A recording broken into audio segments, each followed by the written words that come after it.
Good morning, everyone. I am attorney Mawuli Davis, a partner at the Davis Bozeman Law Firm, and I am very grateful and thankful that everyone is continuing to shelter in place. My law partner, attorney Harold Spence, and associate attorney Tiffany Hodge have been working very diligently since we received the case of Miss JoeAnn Snead. I would like for Harold an opportunity to talk about the work they have been doing on behalf of Miss JoeAnn Snead's family. And we do have her family with us, and we'd like for them to say a few words, and then we'll take questions. Again, just so that there's a context, we as a law firm have historically taken on cases that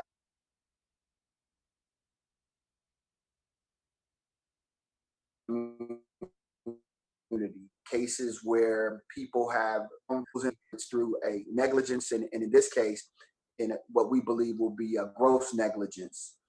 Ms. JoeAnn Snead was a resident at Arbor Terrace at Cascade, 83-year-old grandmother, mother, really excited about the future, excited about the opportunity for to see her great grandbaby due on July the 15th. And so when we found out and the Snead family approached us about what happened to this beautiful spirit and soul, Attorney Spence, as he does, took it very personal and has been working with Attorney Hodge diligently to have a lawsuit prepared.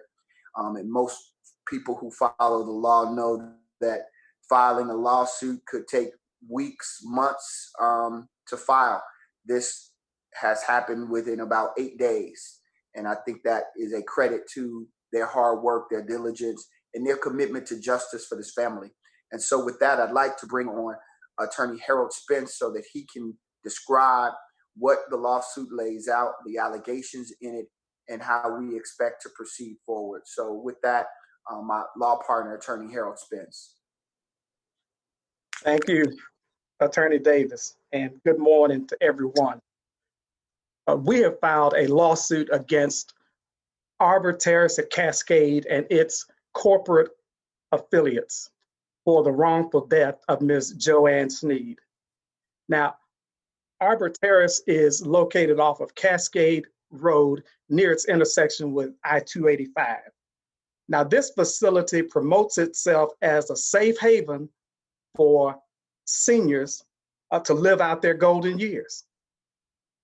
And based on those representations, Ms. Snead's family obtained enrollment for her there at Arbor Terrace at Cascade. But when you stand outside and look at this facility, it's a very tranquil, peaceful looking facility. But it offers a shocking contrast to what was actually going on inside. To date, according to published reports, we know that there have been at least 17 deaths of residents at Arbor Terrace at Cascade due to COVID-19. Additionally, according to published reports, there have been dozens of staff members there who have tested positive for the coronavirus. Why did this happen? How did all of this happen? These are answers that we expect to find out during the course of this lawsuit.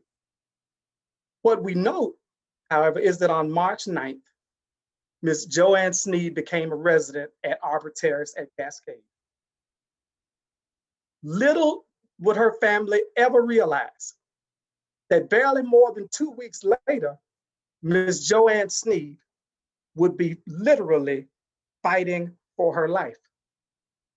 Now, during March of 2020, the owners and operators of Arbor Terrace at Cascade were projecting this false sense of, we've got everything under control, there's nothing to worry about here due to this COVID-19 pandemic. Does that sound familiar? even as late as April 10th, long after both the president had declared a national state of emergency and the governor had declared a state of emergency here in Georgia, Arbor Terrace at Cascade and its corporate operators and managers were telling residents and their families that there was nothing to worry about. Arbor Terrace at Cascade produces what it calls a senior living blog. And this is one way that it communicates with residents and families of residents. Even as of April 10th of this year, Arbor Terrace was telling residents and their families that there was no reason for them to move from Arbor Terrace based on news reports of outbreaks in a few nursing homes.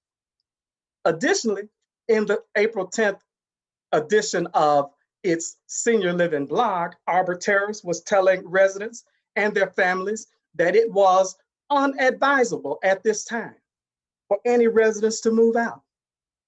And then they added the fear element as leverage. They included in this same blog article the contention that it would be extremely difficult for them to take family members out and to achieve the same high level of infection prevention control that they were exercising at Arbor Terrace. But while these representations of we've got it under control, don't take your relatives away, there's nothing to be worried about were being made, what is it that we know that Arbor Terrace knew? They knew that by that time, that at least 29 of their residents had tested positive for COVID-19. They were aware that there had been deaths due to COVID-19 by that time. They were aware that a number of their own staff members had tested positive. Yet, despite all of this, they were making these false assurances to the residents and their family. Why? Financial motive? We'll find out during the course of this lawsuit. We'll find out why they were undertaking this PR campaign of misdirection despite the surging numbers. And so on April 21st, Ms. JoeAnn Snead succumbed to COVID-19. And on April 27th, her family had a quiet graveside service to wish her farewell. We believe that Ms. Snead's death should not have happened. We believe that the surge of deaths at Arbor Terrace at Cascade was likely preventable, but wasn't prevented.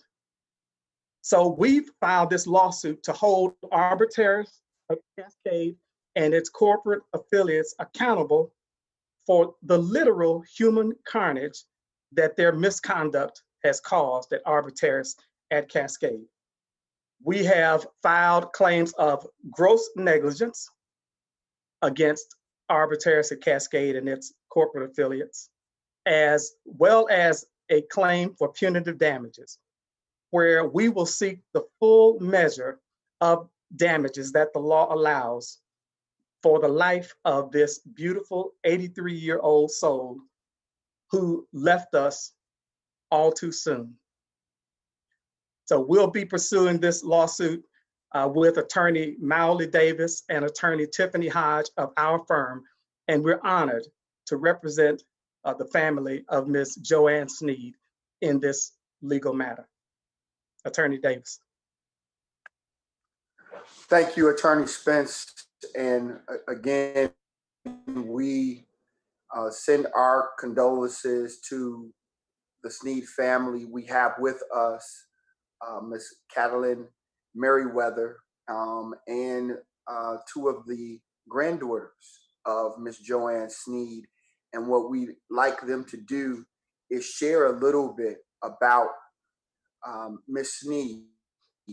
One of the things that we have joined, our firm has joined in a coalition, the Georgia Coalition to Save Lives. And as a part of that coalition, the Georgia Coalition to Save Lives, we have initiated a campaign of More Than a Number. That's the title of the campaign, More Than a Number. And the reason that it was entitled More Than a Number is because, unfortunately, the statistics, the numbers are abstract. However, the loss of life is real. It is something that these families are experiencing every day.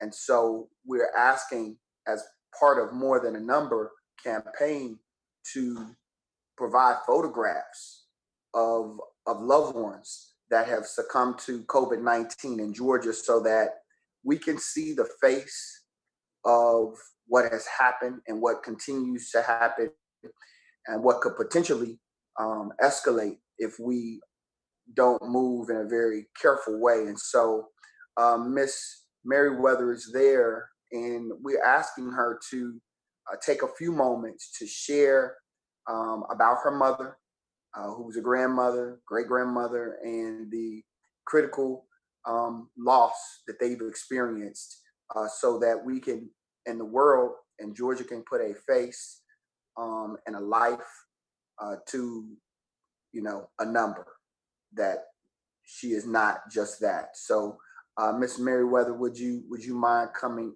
on, please? Good morning. Good morning. JoeAnn Snead was a beautiful 83-year-old hearing impaired woman. She is my mom and has two beautiful granddaughters, with her first great-granddaughter on the way. She is loved by her surviving sister, a host of nieces, nephews, cousins, and in-laws, as well as the deaf and hearing communities. She was very involved with her church and loved being around people. Her smile was infectious. She loved to teach sign language so people could communicate with her outside of writing. She was a mother figure to anyone she came in contact with, and would open her heart and home to anyone that needed help. My mother was so excited about her new journey at Arbor Terrace at Cascade. We both decided she would live there for 6 months to a year so that she could be more active and meet new people. Mom loved the thought of being around her church members daily and playing bingo. She was only there for a couple of days before they shut the doors and didn't allow anyone other than the workers to come in and out. Mom was there for 2.5 weeks before she was hospitalized. We entrusted our loved one to Arbor Terrace at Cascade, and my conversation with them was that I want you to return my mom back to me the way that I dropped her off. We laughed about it, and they said they would, but that didn't happen. We're devastated by what happened and what did not happen. We're asking that Governor Kemp shut this facility down, as people are still dying and families are continuously being affected. Thank you.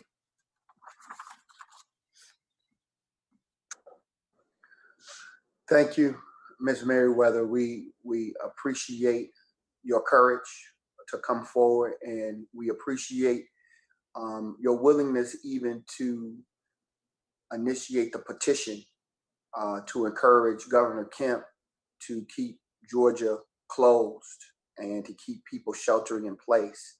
And so with anyone that is watching this, if you would go and sign the petition that Ms. Merriweather has in the name of her mother, to encourage Governor Kemp to keep Georgia closed, to keep people sheltering in place, and not to open up until the medical research and scientific data supports the reopening of Georgia in the way that we are currently poised to do, with the expiration of the sheltering in place order as of last night, with this at 11:59 last night. So thank you so much, Mrs. Mayweather, and to your beautiful daughters, and we appreciate you all for allowing us to represent you in your time of need. We are open to receive any questions that you may have. Both Attorney Spence, Attorney Hodge are available to talk about the lawsuit. I'm available to talk about the ongoing efforts that the family has engaged in with the support of the Georgia Coalition to Save Lives, a coalition that was recently founded by lawyers, community organizers, faith leaders, and some elected officials, all to ensure that how we move forward as it relates to this pandemic is done in a way that's based in medicine and science and not in politics, and not just the reduction of lives into numbers. So with that, we can open it up, and our Community Affairs Director, Sada Salim, will unmute the individuals who have questions. Yes, this is Paul Powers from 11 Alive News.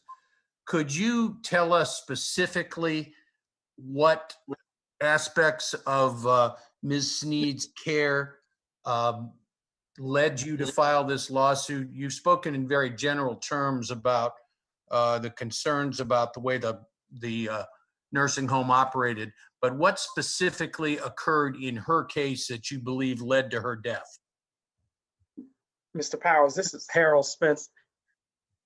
And often before a lawsuit is filed, all that you have as a lawyer, particularly with an entity that's not a public entity, is anecdotal type information. So let's look at what we do know. We do know that there were at least 17 deaths there due to COVID-19. We do know that dozens of staff members also tested positive. We do know that Arbor Terrace at Cascade gave repeated assurances that everything was under control to family members and residents to deter them or discourage them from relocating. Those things we do know. Why did this COVID-19 sweep through this senior living community the way it did? Attorney Davis, neither Attorney Hodge nor I happen to be on the inside. We can only look at the consequences of what happened. We know that Arbor Terrace has a duty to have in place an effective infection control procedure. That is required by law. That has nothing to do with COVID-19. That was a pre-existing requirement. Yet, notwithstanding this statutory mandate that the facility had to follow, we see the consequences. And so we have filed this lawsuit, Mr. Powers, to find out why this happened and how this happened and what Arbor Terrace failed to do to facilitate this tremendous and sad loss of life at Arbor Terrace at Cascade. And I'm sorry, Maui? I will also add that, and if I could,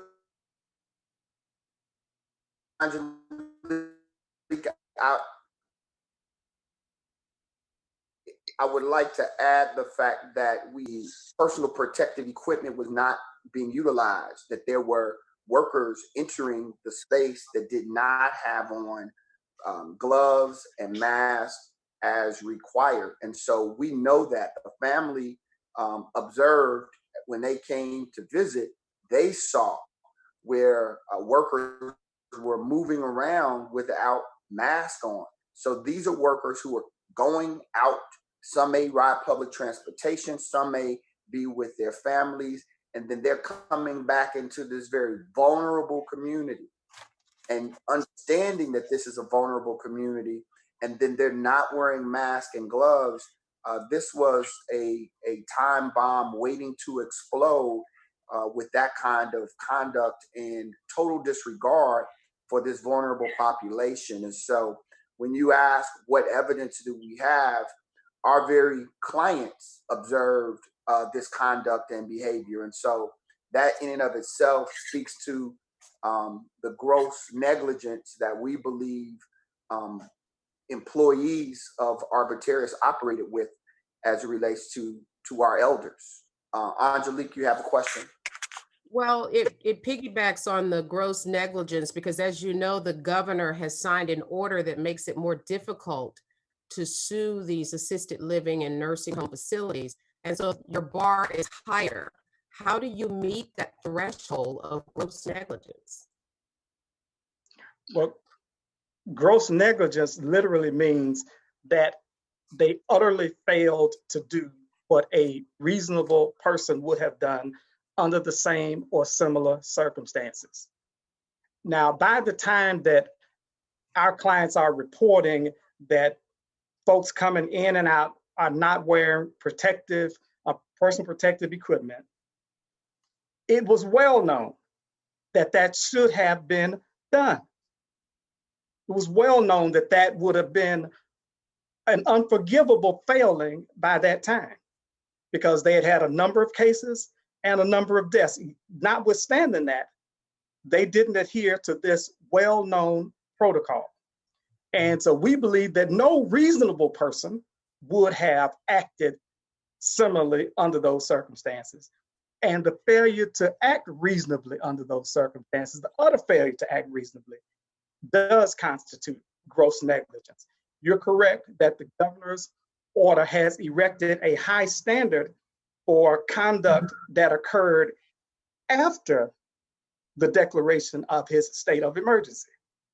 However, conduct that preceded the declaration of the state of emergency that may have caused or contributed to the conditions there that allowed this virus to surge through this community, those would not be subject to the governor's higher standard. Those would be subject to the standard that pre-existed the declaration of emergency, and that would be a standard of simple negligence. And so we believe that we can meet this standard, and we're going to aggressively explore the facts and circumstances of this case to find out whether we can meet that standard. As you know, Ms. Proctor, one thing about the filing of a lawsuit is that you are able to compel individuals to speak with you who you otherwise couldn't talk with. We're able to obtain internal documents that we otherwise would not have access to. So we'll be able to find out all types of information during the pendency of this lawsuit that the family members could not possibly know at this time. It also hurts my heart to ask this, but what you mentioned punitive damages. Do you have an amount on the lawsuit? No, well, the law sort of limits that. Punitive damages are damages, as you know, that may be imposed against a defendant to penalize, punish, or deter the defendant from similar misconduct. Except in very limited circumstances, Georgia's statutory law limits punitive damages recovery to $250,000.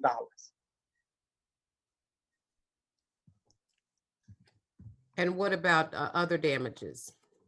Well, other damages, for example, are for Ms. Snead's wrongful death. And Georgia law prescribes that for someone's wrongful death, that you should be able to recover the full value of the life of that person. The full value of the life of that person is calculated in two ways. There is an economic component to the full value of that life, such as lost pensions, Social Security, retirement benefits that that person would not receive. And there is an intangible component. And the intangible component isn't something that's subject to specific calculations. So the law says that it's in the enlightened conscience of a fair and impartial jury. And what does it mean to talk about the intangible component of a life? It means those things that don't have a specific numerical value attached to them, but that make life worth living. We just heard Ms. Merriweather talk about this great grandchild who's on the way. So an intangible element of Miss Snead's life would have been living long enough to see this new grandchild being born. She wasn't even able to be a part of the reveal that they had of this new grandbaby. So that's an example of the intangible value of a life. And also, an estate can bring claims for example, pre-death pain and suffering, anxiety, funeral and burial expenses, last hospital expenses. So we'd be seeking in this lawsuit to recover for the full value of Ms. Snead's life, as well as for claims that can be brought by the estate. And we'd also be seeking to recover punitive damages against the Arbor corporate defendants. Yes, a question for Ms. Merriweather. And first off, ma'am, please accept our most sincere condolences on the loss of your relative. It's just a terrible thing that's happened, and everyone grieves for your family. Can you give us an idea what, when you had conversations with the nursing home, they told you or didn't tell you about the state of your grandmother's or your mom's condition? Were you fully aware how ill she was, or do you feel that they misled you about the state of her condition?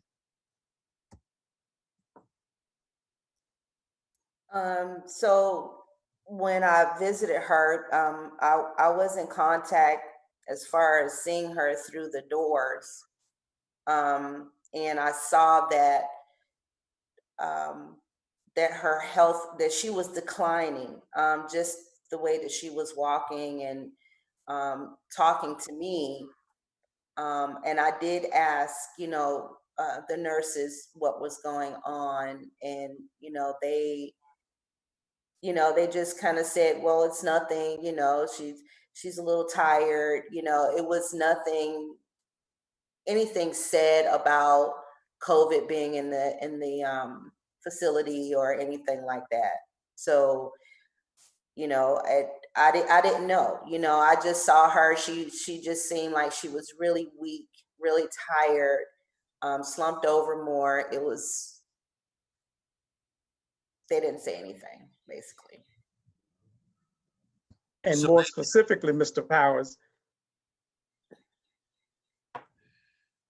2 days after Ms. Merriweather observed that her mother was weak and appeared to have a changed condition, they get the call to come to take Ms. Snead to the hospital. Now, on the date when Ms. Merriweather observed that her mother appeared to have a changed condition and appeared to be weakening, she was actually told by the staff, the nursing staff, that they thought that her mother had a cold. Now, this is toward the end of March, when we know that this virus is surging. Yet, they're so attentive to this change in condition of her mother that they don't check for a more serious possibility. They merely cavalierly dismiss it as the possibility that this is merely a cold. And we think that this type of interaction with just one family is probably representative of the type of interaction that Arbor Terrace had with many of the families of the 17 residents who lost their lives. And we absolutely intend to get to the bottom of this during this lawsuit.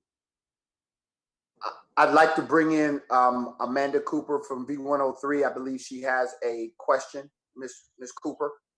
Yes, this question is for the Merriweather family. And again, my condolences to your family.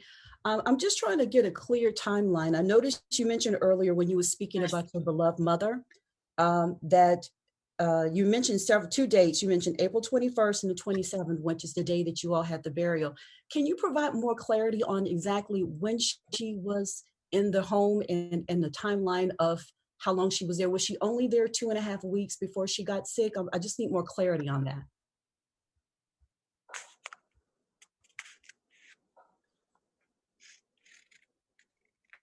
Yeah, she was there. She was at Arbor Terrace at Cascade for 2.5 weeks. So we dropped her off on March 9th. And on March 24th is when I got the call to pick her up to take her to the hospital. March 9th was kind of like the beginning stages of this, when this pandemic kind of took off. Why did you decide to put her in an assisted living home during this time? I didn't know that this would be affecting that facility.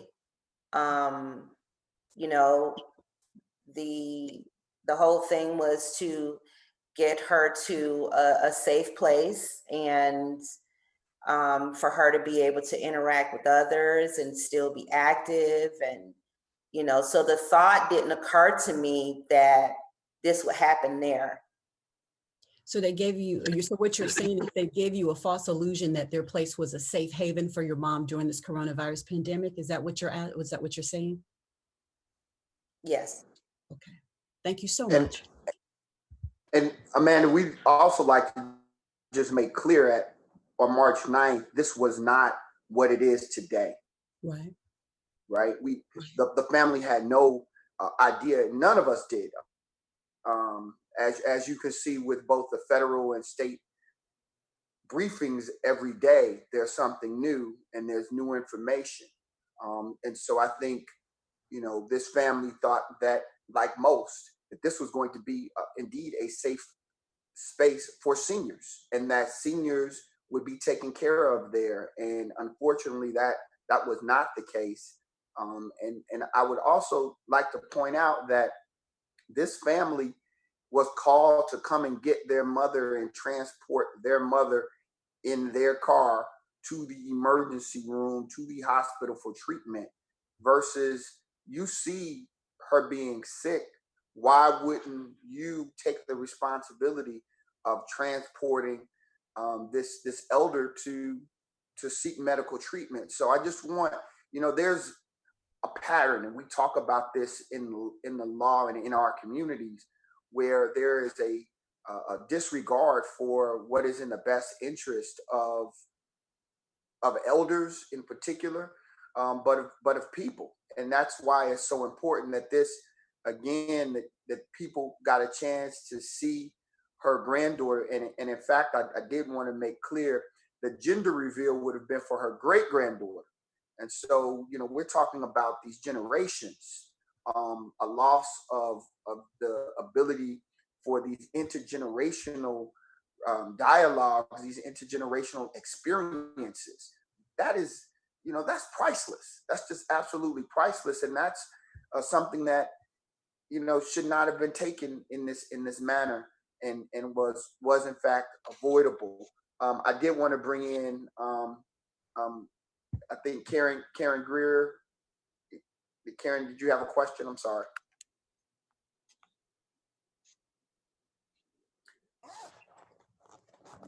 If not, if there are any other questions for Attorney Spence, myself, or for Ms. Snead's family.